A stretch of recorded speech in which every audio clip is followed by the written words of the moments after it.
Tapi ada saja sahabat, lah tidak seperti itu. Saya suka Rasulullah meninggal dulu. Alasannya masuk akal. Biar Allah menyaksikan saya kama usaddikuhu hayyan usaddikuhu maitan. Allah biar menyaksikan saya iman kepada Nabi ketika masih hidup.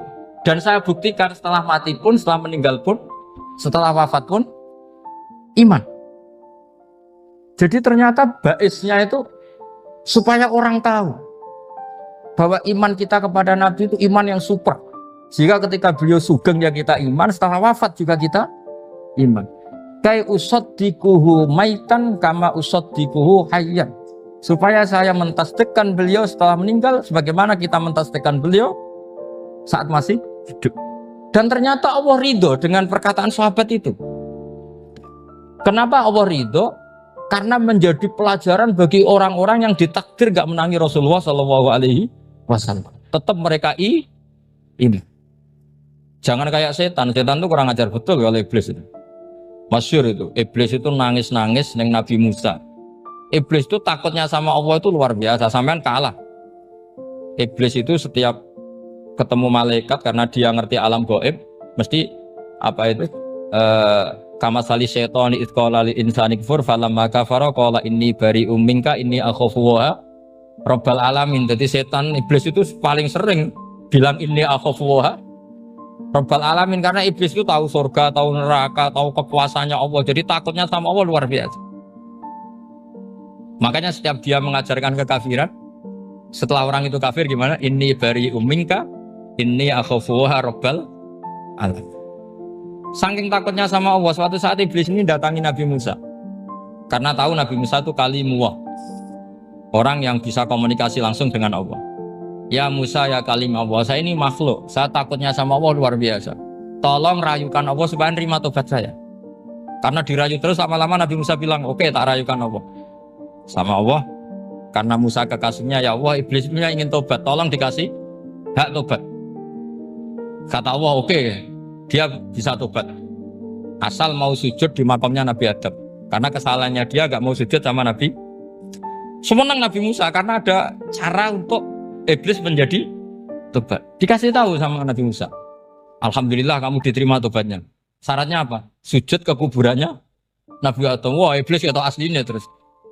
Asjuduhu maitan wa qad la asjuduhu hayyan. Zaman urip aku ora gelem, pomene wis mati. Oh dasar setan itu. Zaman urip aku ora gelem wis mati kok kon sujud. Kumat maksudnya terus ya sudah terus sampai sekarang akhirnya. Kalau sekarang tidak mungkin lagi karena nggak ada Nabi Musa. Jadi ijtihadnya sahabat melihat wafatnya Rasulullah itu beda-beda dan ternyata semuanya diridhoni Allah. Karena ternyata yang suka Nabi wafat dulu adalah ingin supaya umat Islam tetap mencintai beliau, iman sama beliau, tasdik sama beliau, sebagaimana tasdik zaman sugeng. Makanya kita harus mencintai guru-guru kita. Uhibbuhu maitan kama uhibbuhu hayyan.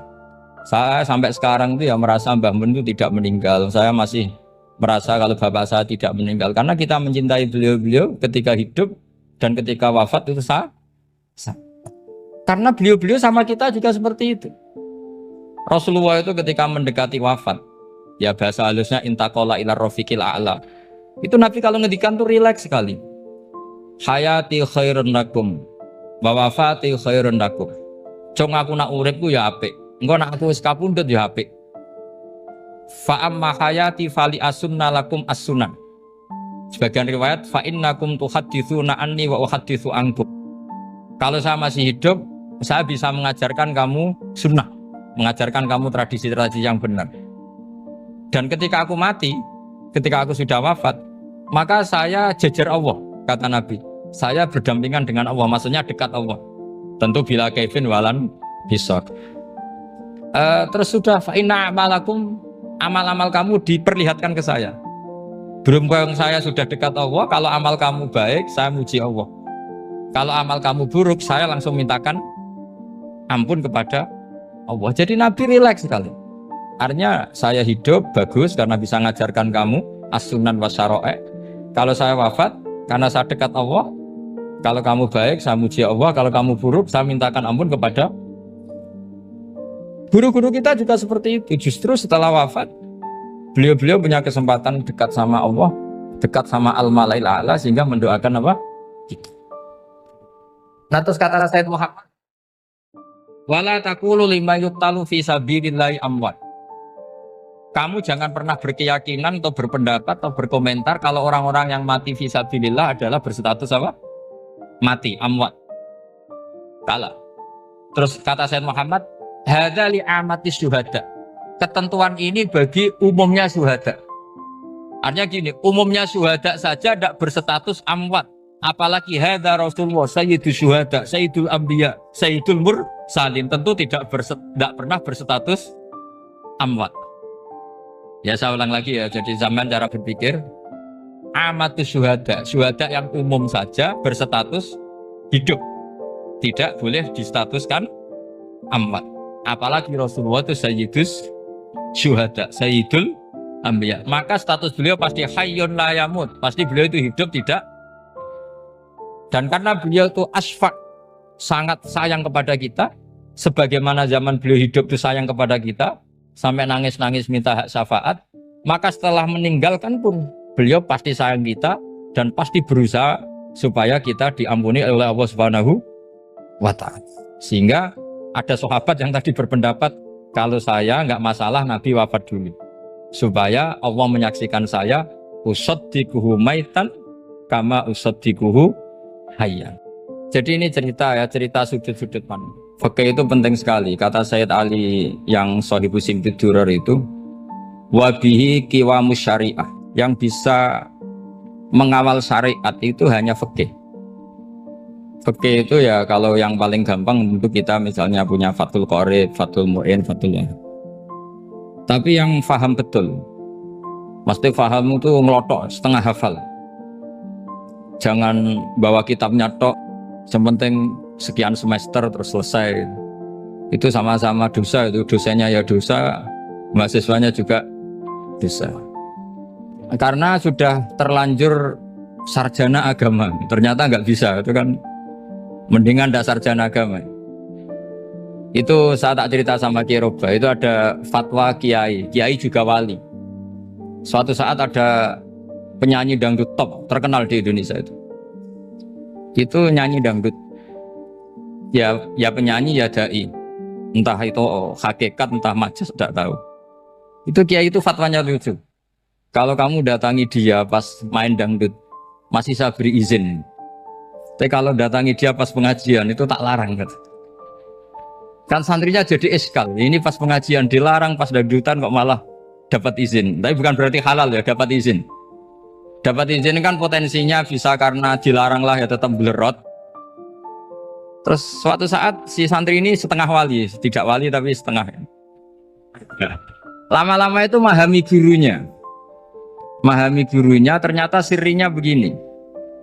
Kalau seorang penyanyi yang tidak pernah ngaji, kemudian ngomong agama, itu potensinya itu fadallu wa adallu, sesat dan menyesatkan. Tapi kalau dia sedang nyanyi dangdut, penyanyinya cowok, sama jangan bayangkan dangdut putri, enggak, itu cowok sudah tua lagi.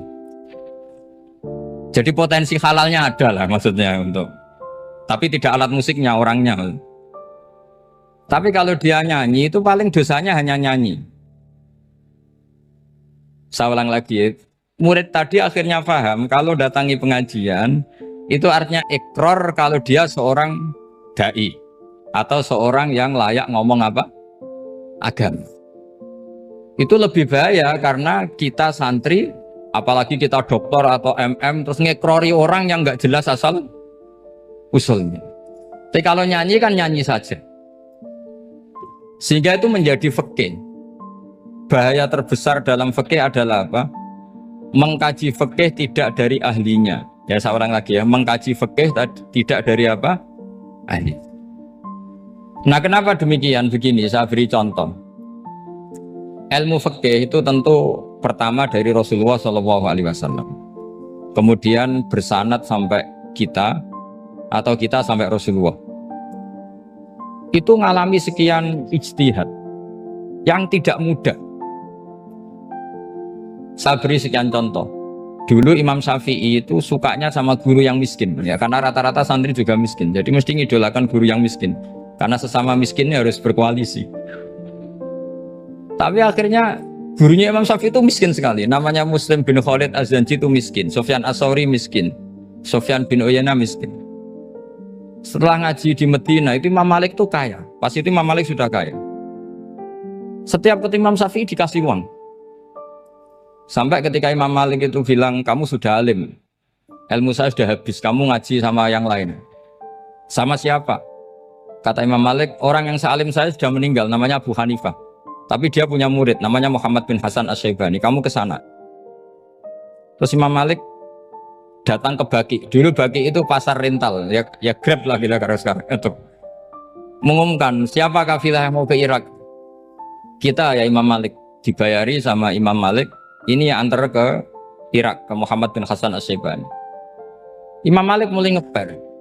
Guru saya yang miskin tidak pernah nyangoni, guru-guru saya yang kaya sering nyangoni. Mulai memasalahkan kiai miskin, gitu. Kira-kira seperti itu mulai masalah. Setelah datang ke Irak di Muhammad bin Hasan Asy-Syaibani itu si Muhammad bin Hasan Asy-Syaibani itu kalau ngitung uang itu di meja tamu. Jadi punya emas lantaan, punya uang. Kira-kira kalau Indonesia punya rupiah, punya dolar, dihitung itu di ruang tamu. Kata Imam Syafi'i, saya dengan Imam Malik saja nggak serik, ini lebih kedonyan lagi kiai. Ngitung uang itu di ruang tamu. Terus akhirnya si Muhammad bin Hasan Asy-Syaibani ini ahlul usul, dia pakar usul. Kamu heran sama saya? Iya, kiai kok kedonyan. Dia ngomong gitu. Tapi kata Muhammad bin Hasan Asy-Syaibani, kalau kiai tidak boleh kaya, dia tak kayak nawang fasik. Dan gue demenan, gue mabuk. Oh jangan, nanti dipakai maksiat. Penjenengan mawon kersane digetoat. Berarti kiai oleh sugih, pun angsal-angsal. Semenjak itu jadi satu fikih bagi Imam Syafi'i. Ternyata kalau mengharamkan kiai sugih, berarti membolehkan yang fasik sugih. Kalau yang fasik sugih bisa dipakai i'anah alal maksiat. Semenjak itu mindset pikiran Imam Syafi'i rubah. Saking rubahnya sampai beliau berpendapat orang bisa beli Alphard, kok beli carry itu haram. Bisa jadi bupati kayak Pak Roba, jadi RT haram. Pokoknya gitu. Bisa keren kayak Gus Bak kok jadi orang pendengar haram. Pokoknya haram terus. Karena dalil beliau al-Islam ya'lu wala yula alaih. Coba sampean ridho misalnya jadi orang Gresik dipimpin orang yang nggak sholat, ridho ndak? Ndak. Atau sholat tapi nggak bisa ngaji, ridho ndak? Ketika yang bisa ngaji berpotensi jadi buba, terus keterusan. Karena Imam Syafi'i keterusan, ya umatnya keterusan. Akhirnya orang-orang Syafi'i itu politikus rata-rata. Ya, makanya sama jangan kaget sama Baruba. Kakak saya wakil bupati ini. Putranya Mbah Mun ada yang wakil apa? Gubernur. Dulu Gus Wahid ya menteri agama. Itu asal usul dari perubahan fikih, mindset, cara berpikir Imam Syafi'i. Jadi dulu itu fikih ditemukan itu jelimet, ada perdebatan. Itu tidak hanya pada level ulama, pada level Nabi pun ada perdebatan. Jadi jangan kira Nabi itu tidak debat, ya debat. Nabi itu asal seangkatan itu mesti debat, termasuk debat dengan malaikat. Jadi kalau perlu ya debat sama apa? Karena malaikat itu kan lugu itu gak iso mikir. Karena kalau malaikat iso mikir bisa jadi rektor. Nanti kasihan Pak Salam. Malaikat gak boleh jadi rektor. Malaikat Israel itu nggak tahu etika. Jadi beliau ketika mau mencabut nyawanya Ibrahim datang, ya Ibrahim saya ini disuruh nyabut nyawa kamu. Kata Ibrahim, wah kamu itu pasti salah. Kamu tahu saya siapa? Saya ini Khalilur Rahman, kekasih Allah. Masa kekasih membunuh yang dikasih? Ini nggak benar, logika itu nggak benar. Pasti kamu salah. Karena Israel itu tidak bisa debat. Ketika ditanya, hal ra'aita khalilan yumitu khalilah, masa kekasih membunuh yang dikasih? Saya ini Khalilur Rahman. Masa Allah mencintai saya kemudian membunuh saya? Itu logika agak bener. Tidak keliru, kamu itu keliru. Israel akhirnya terbang lagi. Ya Allah, katanya logika saya ini salah. Karena masa kekasih membunuh yang dikasih? Karena Israel nggak pernah sekolah, nggak pernah sekolah. Nggak bisa dia jawab. Akhirnya diajarin Allah. Dah kamu bilang gini ke Ibrahim. Hal ra'aita khalilan yakrahu ayyalqa khalila. Masa kekasih tidak siap ketemu yang dikasih? Dibalik logikanya. Akhirnya datang lagi ke Israel. Kata Allah begini, masa jenengan kekasihnya tidak siap ketemu yang kau kasih? Oh ya oke mati gak apa-apa. Jadi ilmu itu ngalamin perdebatan. Jadi saya datang murni karena Kiai Mas Bukin, bukan karena MC. Itu dosa besar kalau saya datang karena MC. Karena saya punya kewajiban yang lebih besar. Jadi yang bisa mengalahkan adalah a'dzama minhu, yang super besar kira-kira. Karena jelas ada riwayat inna min abaril birri silatar rajuli ahla wuddi abi. Ya, inna min abaril birri silatar rajul ahla wuddi abi. Di antara kebaikan yang sangat baik adalah seseorang menyambung teman bapaknya. Padahal sampean kan nggak mungkin teman bapak saya. Teman saya aja nggak mungkin, nggak level apalagi bapak saya kan. Jadi malah mohal itu. Saya berkali-kali cerita di mana-mana cerita, fikih itu harus dievaluasi. Karena ini masalah furu'iyah. Saya berkali-kali cerita di mana-mana cerita. Hukum berteman orang fasik gimana? Pasti orang jawab haram karena takut ketularan orang fasik. Tapi kalau dibalik, hukumnya bina orang fasik gimana? Ya baik, umatnya Nabi. Bisa bina kalau berteman. Kamu bisa bina orang fasik tanpa berteman? Gak bisa. Jadi kalau dibalik, hukum berteman orang fasik gimana? Haram. Hukumnya bina orang fasik? Baik. Bisa bina kalau berteman. Berarti berteman orang fasik? Ya terus nanti pada level lapangan sih gampang. Kalau yang soleh membina yang fasik dan yang fasik ketularan yang soleh, maka ternyata kalau yang soleh ketularan fasik ya berarti ternyata buruk. Tapi kan hukum masa nunggu kenyataan kan, jadi nggak hukum. Di mana-mana hukum itu kan ada asumsi karena ini masalah ijtihad. Nah itu yang dilakukan para ulama kita. Jadi sampean harus mengkaji fikih secara detail karena tidak hanya kita yang khilaf. Nabi-nabi juga khilaf dalam menentukan dakwah ilallah. Wali-wali kita kayak Abdul Hasan Asyadili sama Sayyid Abdul Al-Haddad itu juga. Imam Ghazali ya khilaf. Imam Suyuti itu kalau ketemu Al-Qastolani itu saling nggak nanya, saking nggak cocoknya. Masyhur itu. Jadi ulama ya ora cocok. Bedanya nak saiki perkara partai. Kalau orang gini enggak. Karena pakai asumsi. Pakai asumsi karena memang susah. Nggak misalnya memang tak bedai, tak beri yang nggak misalnya ada orang rukuk kemudian kentut, itu sholatnya batal apa enggak jawab saja. Nggak, orang sholat kemudian pas rukuk kentut atau kelihatan auratnya, sholatnya batal apa enggak? Batal. Itu keliru nih sampean, itu salah dosennya mesti itu. Pertanyaannya gini, yang dikatakan sholat itu kan aqwalun wa af'alun muftatahatun bitakbir muftatamatun bitaslim. Lalu ketika sampai rukuk apa sudah namanya sholat sehingga kamu katakan batal? Namanya sholat aja belum kok sudah kamu katakan batal gitu.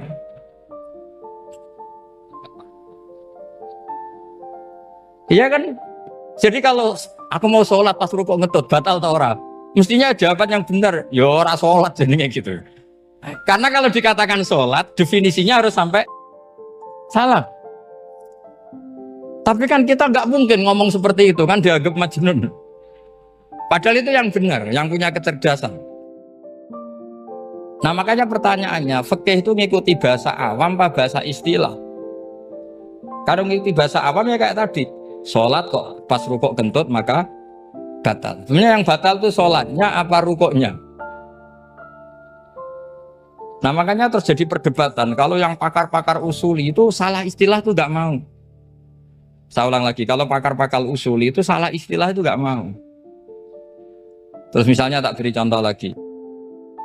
Kalau imam itu sudah salam pertama. Salam pertama itu yang rukun kan salam pertama. Berarti setelah salam pertama imam sudah keluar dari sholat apa belum? Yakin? Ya sudah. Sekarang sama tak bedai. Lalu makmum itu kesunatan langsung berdiri apa nunggu imam salam kedua? Enggak, jawab satu. Nunggu salam kedua kan? Itu kriminalnya sampai Anda nafsu itu. Kriminalnya begini, berarti Anda bergantung sama orang yang sudah tidak sholat. Kata kamu setelah salam pertama dia sudah tidak sholat. Berarti kamu menginstruksikan makmum berhubungan dengan orang yang sudah tidak sholat. Karena sudah keluar dari sholat ketika salam pertama. Kalau kamu di debat gitu gimana jawabnya? Pusing kan? Berarti Rabtul makmum bisolatiman sing wis laisa fi sholatin. Berarti menggantungkan sholat sama orang yang sebetulnya sudah tidak sholat. Ada yang jawab, sebagian ulama fikih tetap disunatkan menunggu salam kedua. Karena salam kedua itu masih paket meskipun tidak rukun. Dia paketnya selesai. Tapi selalu pertanyaannya gini, lalu setelah salam pertama itu imam masih sholat gak? Sudah sampai pernah dijawab toh? Nah ini pentingnya bodoh, gak mikir sebenarnya. Jadi makanya bodoh itu barokah karena gak mikir gitu. Jadi soalnya Rabbana ma khalaqta hadza batila. Sing bodoh ya barokah, sing pinter ya barokah. Sing barokah maksiat. Surana barokah plus. Jadi ilmu itu harus mengalami satu gesekan karena logika itu bisa dibalik. Nah karena ilmu itu mengalami satu gesekan, satu logika yang bisa kayak iya kayak enggak. Sehingga jargon di dunia ijtihad itu begini. Ra'yuna shawabun yahtamilul khata' wa ra'yuka khata'un yahtamilus shawab. Pendapat saya benar tapi mungkin salah. Tapi pendapat kamu taruhannya salah dulu tapi yang mungkin benar. Jadi mustahid, kalau ketemu mustahid itu lucu. Ngomongnya itu ra'yuna shawabun yahtamilul khata'. Pendapat saya tarifnya benar dulu tapi yang mungkin salah. Kalau pendapat kamu salah tapi ya mungkin benar atau mungkin bisa salah, ya tidak tahu, pokoknya mungkin benar. Nah kenapa demikian? Begini, di luar masalah tauhid, saya ulang lagi, di luar masalah tauhid itu tentu ada masalah-masalah yang sifatnya ijtihadiyah. Ya saya ulang lagi, yang sifatnya apa? Ijtihadiyah. Dan ijtihadiyah ini nggak pernah selesai karena muqtadul hal, konteks kesejarahan maupun konteks kesempatan itu tidak sama. Dulu kiai-kiai itu ngaramkan dasi, ngaramkan celana karena yang celananan yang dasinan itu penjajah. Sehingga mantas sabah biqaumin fahuwa minhu. Tapi lama-lama kiai-kiai itu ya pakai dasi, pakai celana. Ya karena dianggap sudah tidak mantas sabah biqaumin fahuwa minhu. Ini ngalami pergeseran. Semua ijtihad itu ngalami pergeseran. Lalu pertanyaannya begini, lalu ijtihad apa Gus yang permanen? Yang permanen ya ijtihad dengan alatut istalat apa? Ijtihad. Saya beri contoh misalnya begini. Nabi Musa itu yang ngalami ijtihad. Kata beliau karena kangen Allah, itu ingin melihat Allah karena kangen. Rabbi arini anzur ilai. Qala lan tarani walakin anzur ilal jabal. Ya sudah, namanya orang kangen ya ingin melihat, ya sudah gitu aja. Sehingga ahli ilmu kalam itu berdebat. Kalau kata ahli sunnah, karena Nabi Musa minta ingin melihat Allah, berarti melihat Allah itu jaiz, mungkin. Karena Nabi gak boleh bodoh meminta sesuatu yang hal. Maka antipatinya ahli sunnah terhadap pendapat Mu'tazilah itu antipati. Karena menurut pendapat Mu'tazilah, Allah itu qadim, Allah itu laisa kamislihi syai'un, sehingga gak bisa dilihat. Pertanyaannya adalah berarti Nabi Musa meminta sesuatu yang hal. Itu bodoh sekali sampai nggak tahu mana hal, mana apa jaiz. Makanya kata Imam Ghazali, masa Nabi Musa yang Nabi nggak tahu kalau melihat Allah itu hal. Sampai minta berarti nganggap itu jaiz atau boleh. Itu cara pandang orang-orang ahli sunnah apa? Wal jamaah. Tapi tetap saja sebagian ulama itu ya balelo. Yang kayak Mu'tazilah itu ya balik loh, cara berpikir pokoknya itu karena kangen, bukan karena mungkin atau tidak mungkin. Jadi nggak mungkinnya tetap tidak mungkin. Terus mereka dalil la tudrikul absar wa huwa yudrikul absar. Nah sudut pandang ini akan terus. Ada seorang wali ditanya, kalau kamu di surga ingin melihat Allah apa enggak? Jawabnya enggak. Kenapa ya? Kasihan Allah. Terus kenapa ya? Unazzihu dzalikal jamala an-nadhari misli. Saya tidak ridho Allah yang hebat, yang keren, kemudian sing delok di rumah aku wong Gresik. Koyok gak ngergani pangeran. Sebenarnya sing delok Allah ben golongane Nabi Muhammad, Nabi Ibrahim, kowe ra usah ngilangi keren. Maksudnya itu. Jadi ada ulama itu jadi wali kalau sholat itu karena di soft belakang. Tapi jangan ditiru. Itu kan gak lazim ya. Lazimnya kan afdhalus sufuf as-saful awal. Ketika ditanya, kenapa kamu kalau sholat di belakang? Cek GR, koyok wani suwan pangeran gak ngarep. Aku sungkan, nanti gue gulit. Kalau zaman kan karena males, bukan karena sungkan. Jadi itu artinya rasa ya. Makanya nggak bisa, nggak ada ijtihad itu tidak mungkin. Karena perasaannya orang itu beda-beda. Itu Sayyid Abdul Al-Haddad, itu kalau ngendikan masyhur. Man da'a li dzalimin fil baqa faqad ahabba yu'sawwa fi ardi. Orang yang mendoakan orang fasik masih hidup, gak mati-mati, itu berarti suka kalau Allah dimaksiati di buminya. Wong fasik kelakuannya rak maksiat, nak mbok dongakno mari, itu berarti kamu ingin Allah didurakani terus menerus karena si fasik masih hidup. Tapi kalau Abdul Hasan As-Sadili cara ngendikan gini, kalimatnya persis. Man ahabba alla yu'sawwahu fi ardi faqad ahabba alla tadhharu maghfiratuh. Orang yang ingin dunia ini steril, gak ada maksiat, maka sama saja berkeinginan tidak melihat luasnya maghfirahnya Allah. Sama-sama wali besar, tapi cara pandang hubungannya dengan Allah seperti itu. Jadi mau tidak mau, ijtihad itu mau tidak mau. Makanya tidak usah dipertentangkan misalnya cara berpakaian, cara apa, yang penting sesuai aturan Islam ya sudah. Karena ini urusan rasa. Urusan apa?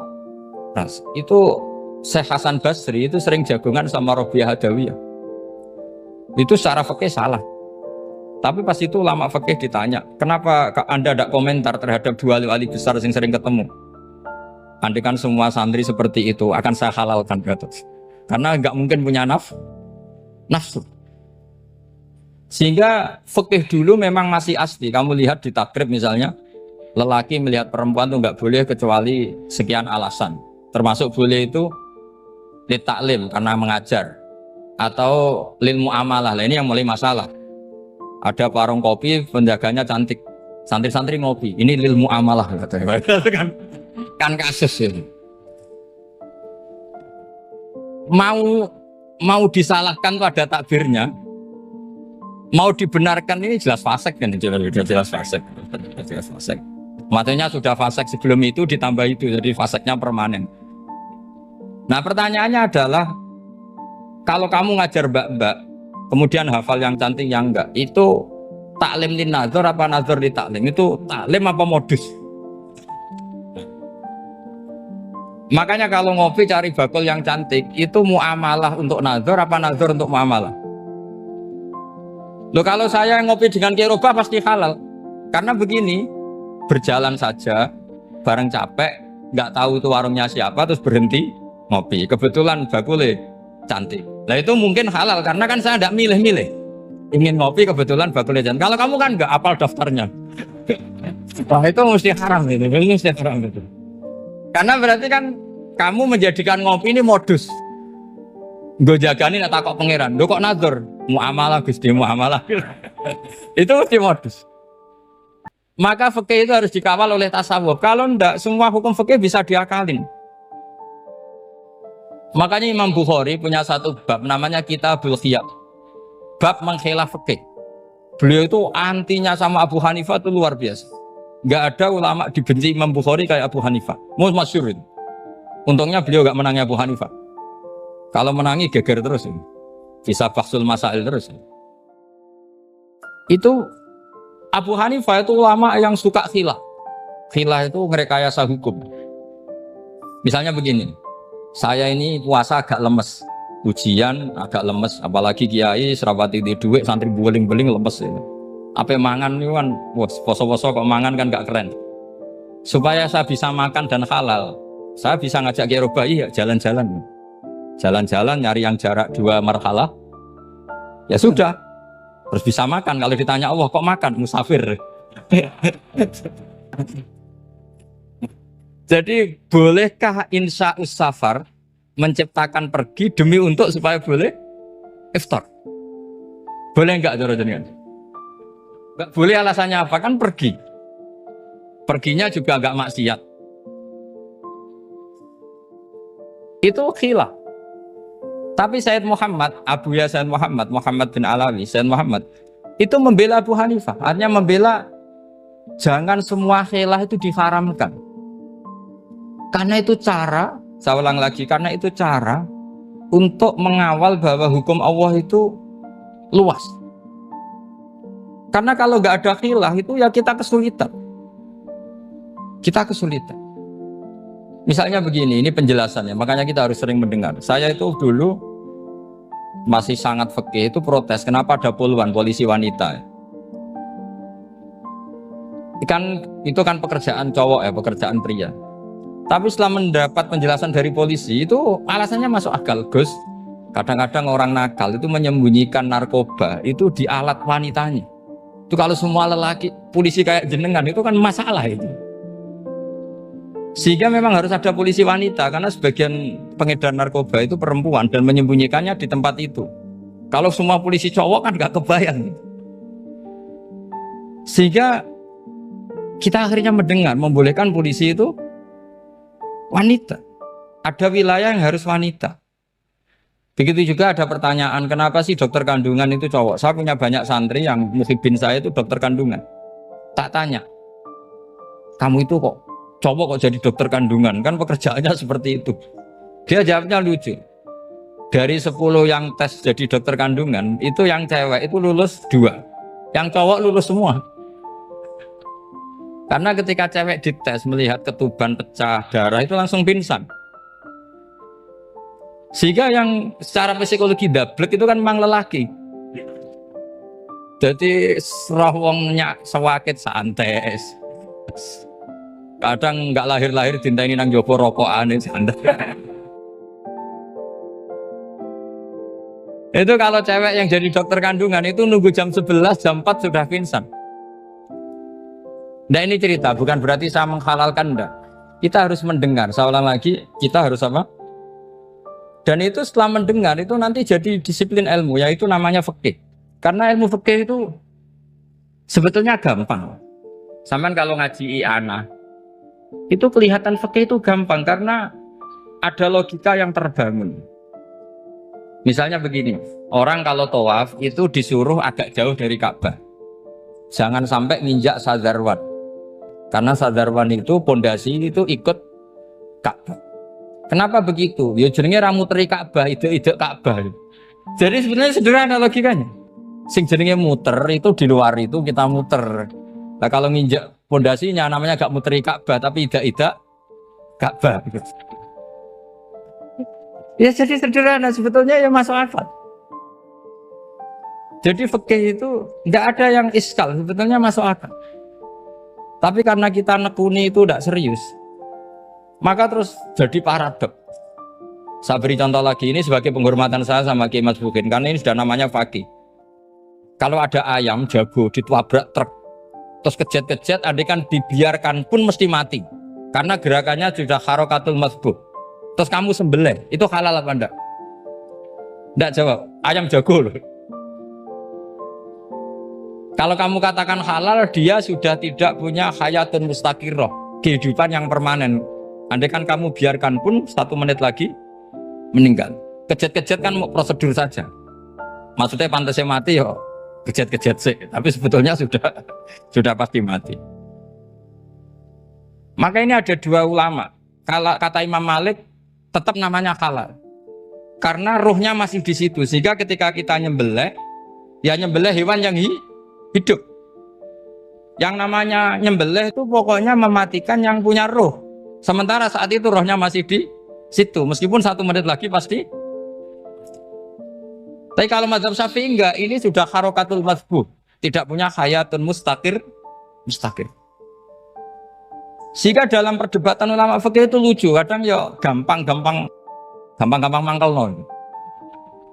Misalnya begini, kalau ada anak lahir tidak ada amaratul hayat, nggak nangis, nggak bernafas, sunat disolati apa enggak? Siktun sing layas tahilu walayas langsung lahir langsung mati, nggak ada amaratul hayat. Ora tau mikir tuh. Itu tidak wajib disolati. Alasannya, ya kan memang sholat alal mayit kan tidak pernah hidup. Di mana-mana mayit itu setelah hidup mati. Ini kan tidak pernah hidup. Namanya ya atul lahmin, ya potongan daging itu aja. Enggak. Jadi kadang fikih diwaca tenan jebule mangkelno. Terus ketika di kitab Minhajut Thalibin itu, kalau kamu keluar mani itu wajib mandi enggak? Wajib kan? Kalau keluar mani inzal itu kan wajib mandi. Nah kenapa nifas atau wiladah keluar bayi? Kenapa ibu-ibu kalau keluar bayi wajib mandi? Alasannya lucu. Li'annal walad maniyun pun akidun. Ini kan wis mani cuma mengkristal. Jadi kadang pakai mangkel. Apa ya? Sembrono itu masuk. Mosok wajib mandi wiladah itu karena apa? Li'annal walad maniyun mun akidun. Niku mani sing wis mengkristal. Mani sing wis jelalatan lah lahir nuangis macam-macam. Jadi ternyata karena kenapa fikih butuh alasan nyari hadis tentang keluar anak mandi itu enggak ada yang sorry. Yang ada adalah tentang inzal. Innamal ma' minal. Akhirnya dicari-cari ternyata walad itu maniyun mun akidun. Lah ini problem fikih. Sampean harus siap dengan pelajaran seperti ini. Meskipun sampean mungkin wong priayi, tapi ini ilmu. Ya, saya ulang lagi, ini ilmu. Sehingga ulama itu mau tidak mau harus mau mendengar. Karena logika yang terbangun itu nunggu kalau mendengar kayak tadi. Nabi malaikat Israel baru sadar, masa kekasih bunuh yang dikasih. Masuk akal juga Israel. Kalau sama sampean sih nggak nerima tetap selonang-selonang. Ini masalah Ibrahim Khalilur Rahman. Sehingga kita di alasan fikih itu harus kita dengar. Saya dulu itu, saya sampai sekarang itu sama kalau bayi lahir masih sudah berbentuk bayi, saya sendiri berpendapat sebaiknya disolatin. Kalau sudah berbentuk bayi, meskipun tidak tidak nangis, tidak ada amaratul hayat. Kan yang digugurkan itu wajibnya, bukan masalah boleh dan tidak. Itu banyaklah perdebatan ulama di bab itu. Saya beri contoh lagi perdebatan ulama. Ini contoh-contoh fikih karena ini khusus penghormatan status fakih tadi. Itu kalau ada orang mati jenazah itu. Jenazah itu kalau sholat, itu kan umumnya jenazah di depan, kita nyolati di belakang. Itu yang mengatakan begitu ya tidak punya alasan, ya taunya mulai dulu begitu, di mana-mana nyolati jenazah, jenazahnya di depan. Tapi di kitab Mahali jelas diterangkan, kata kaul sa'ani tidak wajib. Alasannya lucu, fa innal janazah laisat bi imamin. Jenazah itu tidak imam, kenapa harus di depan?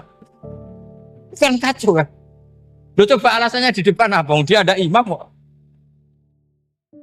Nah barokahnya fikih itu, sehingga kita melihat di Arab Saudi sekarang, itu jenazah kan di belakang. Tapi kita tetap nyolati mayit. Kalau di Arab Saudi musim haji, itu jenazahnya di kamar mayit, tapi kita nyolati. Itu satu-satunya takbir ya tadi, fa innal janazah laisat bimanzilatil imam. Tapi jangan praktekkan, nanti dia kepaliran sesat. Saya hanya cerita ilmu, jangan praktekkan. Kalau dipraktekkan masih jadi aliran sesat. Mono jenazah ning mburi imame kok ngarep aliran sesat. Sebetulnya bukan sesat tuh. Uji coba fikih. Ya karena tadi fa innal janazah laisat bimanzilatil. Bukti lagi kalau sampean sholat ghaib. Sholat ghaib itu misalnya mayitnya di Surabaya, boleh nggak sholat ghaib di sini? Terus jenazahnya di belakang kamu apa depan kamu? Nah ini kan fikih itu pokoknya gitu. Makanya standar furu'iyah itu susah.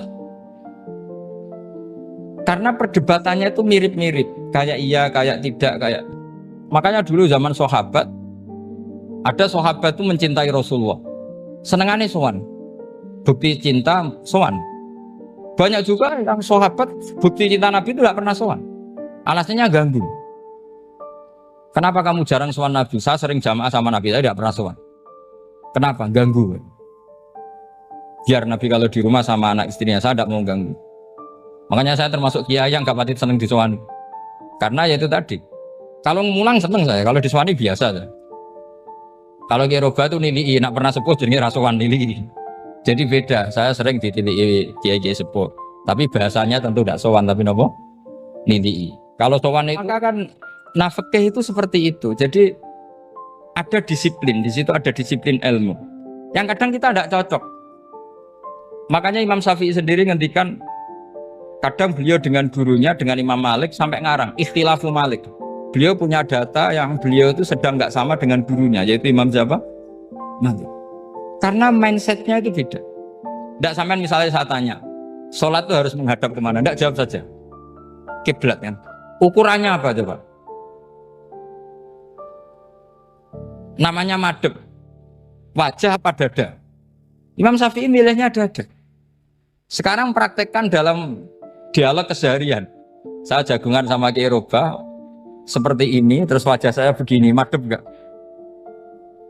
Nah itu masalah. Terus pertanyaannya, madhep dengan dada itu fis sholat apa fil qiyam?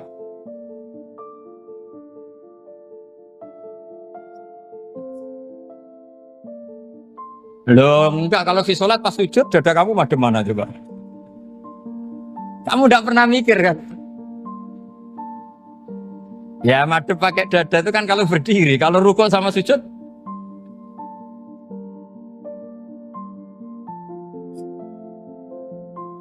Loh itu ulama itu jelimet gitu. Makanya jarang yang menekuni profesi ulama ini. Karena menekuni proposal banyak, karena memang susah. Jadi ulama itu orang yang cara berpikir sudah aneh. Sehingga mereka detail. Maksudnya menghadap itu apa? Ukurannya kalau berdiri ya dada, tapi nggak bisa kamu katakan atawajjuh bisodri aturan dalam sholat, fikuli sholat. Pertanyaannya lah kalau rukuk sama sujud, dadanya menghadap kemana coba? Maka itu ilmu yang sudah jelimet. Nah ulama usul fikih, ulama yang nggak mau salah per detail hukum. Sehingga menurut Imam Rafi'i, misalnya kalau beliau ditanya sujud itu gimana ya, asal wat ujabha ya sujud. Tapi kalau murid Imam Nawawi harus melibatkan 7 apa? Anggota, yaitu al-jabhah, wal yaden, warubaten, wal qadamen. Oke, Imam Nawawi kita ikuti. Tentu keseharian kita pakai Imam Nawawi. Yaitu berdasar hadis umirtu an asjuda ala sab'ati a'zumin al-jabhah, wal yaden, warubaten, wal qadamen. Berarti berapa? 7. Tapi pernah saya cek di kitab karangannya Imam Syafi'i, ketika beliau ngendikan saya suka kalau orang sujud itu melibatkan 7 anggota berdasar hadis ini.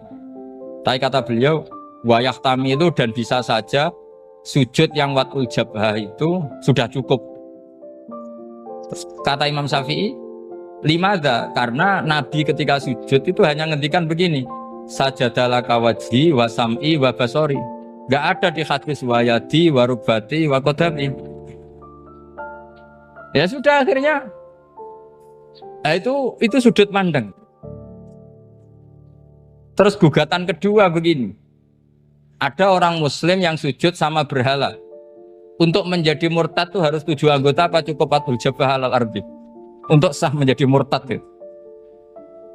Untuk sah menjadi murtad cukup fatul jabah alal ardi harus 7 anggota. Untuk keabsahan murtadnya itu tidak jawab. Makanya ini tugas dosen-dosen ini meminterkan ini, karena namanya sudah faqih. Faqih itu ahli faqih yang detail, namanya faqih. Kalau ini mutafaqih. Jadi bukan tafakuha tapi tafakuha, kayak tamarodon gitu. Jadi wazannya nanti itu wal idhari ma laysa fil waqi'. Jadi ini bukan gojlok, ini memang marah saya ini. Jadi kalau sudah pakai gelar fakih, harus fakih betul. Nah, mohon kalau mengkaji fikih itu harus detail. Minimal takrib itu setengah hafal. Supaya konstruksi ilmu itu utuh. Saya sama lagi konstruksi ilmu itu. Karena ilmu itu mesti ada yang apa ya? Ya rodok setengah salah itu, tapi disalahno ora kena. Ndak sampean tak bedheki, nak pancen bener langsung tak angkat jadi rektor. Nak bener tuh. Coba rukun sholat pertama itu apa coba? Rukun sholat pertama. Niat. Niat sama berdiri dulu mana?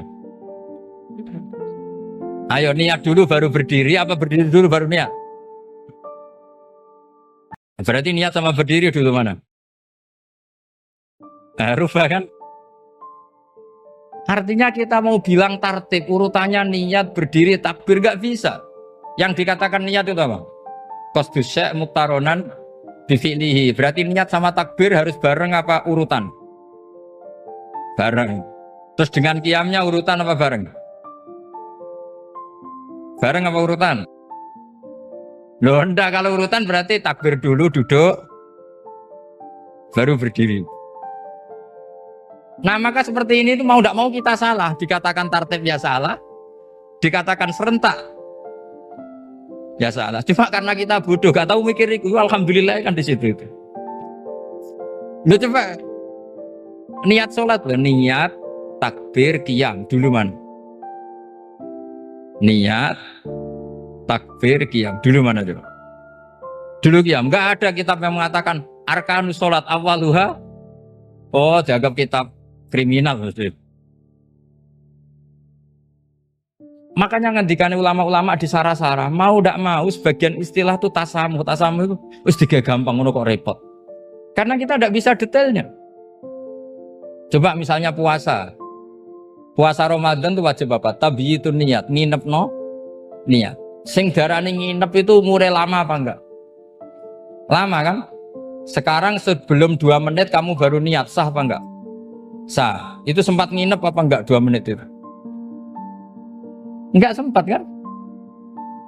Jadi ilmu itu makanya kata ulama-ulama pokoknya ilmu itu mesti ono unsur tasamuh. Tasamuh itu ya digawe gampang. Apa? Digawe gampang. Misalnya Imam Syafi'i berpendapat mashu ba'dir roksi. Itu kata beliau walau sya'rotan fi hadir roksi. Meskipun satu rambut asal masih di wilayah kepala. Tapi kalau rambut itu dikeliwir, dibasuh di sini enggak sah. Karena sudah keluar dari batas apa? Kepala. Imam Syafi'i cara berpikir kan ya ngene iki jenenge basuh sirah. Tapi cara Abu Hanifah enggak. Ya enggak, yang namanya megang kepala itu ya minimal 1/4. Masa gitu dikatakan megang. Lalu ulama usul fikih itu berdebat. Sesuatu itu sesuai masodaknya. Masodak itu yasduku alaihi kadza, yaitu ini tadi saya cerita ke Ibu Khin tentang ngaji Jamul Jawame. Ini ilmu yang di Jamul Jawame. Sesuatu itu ukurannya mayasduku alaihi kadza apa dengan takrif definisi. Misalnya gini, sholat itu batal dengan makan. Kalau kamu sholat makan batal nggak? Nggak, jawab saja. Batal. Itu satu upo apa satu piring? Nggak, jawab saja. Satu upo sudah batal. Sekarang bab makan di ngurmat tamu. Cong tamuku keimangan. Iku sak upo apa sak piring? Nah ini kan tidak fair, di bab tamu makan satu piring tapi di bab sholat satu upo. Maka pertanyaannya, lalu penamaan sesuatu itu berdasar masodak mayasduku alaihi ismu kadza atau berdasar uruf?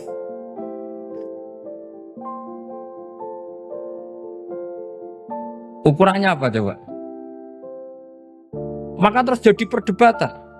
Nah ini di sini ini pentingnya ulama karena nah sekarang saya bedai sekarang. Cengkeh itu wangi apa enggak? Kategorinya cengkeh. Wangi kan? Kalau orang bikin kue tar pasti pakai apa? Cengkeh. Pakai wedang ronde supaya manis. Apa wangi dikasih apa? Cengkeh.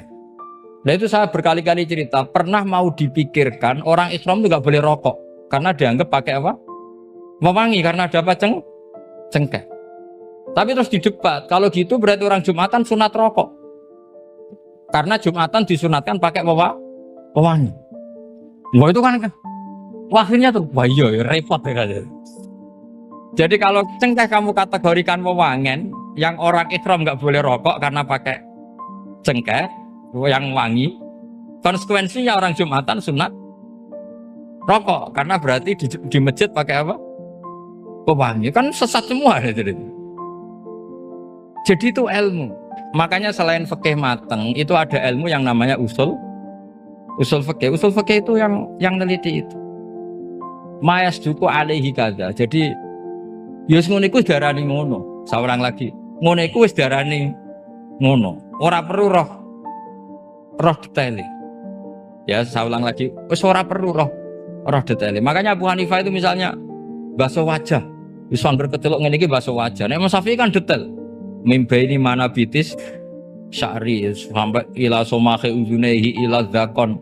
Terus mana bitis sya'ri Imam Syafi'i nambah apa? Ghaliban. Kenapa ditambah ghaliban? Karena kalau orang budak mana bitis sya'rinya di sini. Jadi itu fikih. Jadi fikih itu jelimet. Padahal kita ini nggak pernah berpikir secerdas Imam Syafi'i, tapi akhirnya ya mikir juga. Agak ditambah ghaliban, mana bitis sya'rinya orang budak kan? Sini. Terus sekarang perdebatannya, orang budak basuh Mastur Roksi di sini sah enggak? Karena tadi itu wajah apa kepala gitu kan. Kan jadi bingung gitu.